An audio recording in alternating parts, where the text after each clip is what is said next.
আসসালামু আলাইকুম ওয়া রাহমাতুল্লাহ। সুপ্রিয় দর্শক, আমি মোহাম্মদ আনিসুল হক লিপ্টন।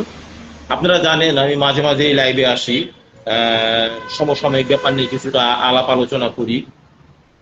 তা আজকেও লাইভে আসলাম, কিছুটা আলাপ আলোচনা সমালোচনা নিয়ে আপনাদের সামনে উপস্থিত হলাম। আমি এখন উপস্থিত আছি বৃহত্তর মিরপুর রিপোর্টার্স ক্লাবে।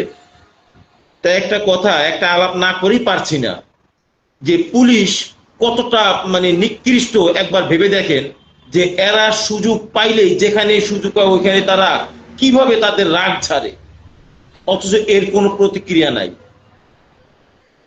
যে গতকালকে গেল মাদক বিরোধী অভিযানে, সেখানে সাংবাদিক কি, যে সাংবাদিকরা ছবি তুলতেছে, সাংবাদিকদের উপরে অতর্কিত হামলা। সাংবাদিক বলতেছে আমি সাংবাদিকের পর সাংবাদিকদের পিটাইতেছে। আমরা স্পষ্ট দেখতেছি এ কেমন আচরণ পুলিশের। প্রত্যেকটা সাংবাদিককে বলবো এই পুলিশদের বিরুদ্ধে অবশ্যই আপনারা সোচ্চার হন, কারণ এই পুলিশ সুযোগ পেলে কাউকেই ছাড়বে না। কারণ ওরা আইন মানে না, ওরা নিজেরা আইনের রক্ষক, কিন্তু ওরা আইন মানে, ওরা আইন লঙ্ঘন করে। বারবার সুযোগ পেলে ওরা আইন লঙ্ঘন করে। ওরা এতটা উচ্ছৃঙ্খল হইতে সাহস পায় কিভাবে? কয়েকদিন আগেও একবার সাংবাদিকদের করা মারছে, এখন আবার মারলো।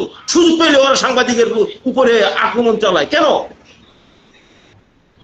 এর তীব্র নিন্দা জানায় এবং প্রত্যেকটা সাংবাদিকদেরকে জানায় ওদের বিরুদ্ধে আপনারা সোচ্চার হন।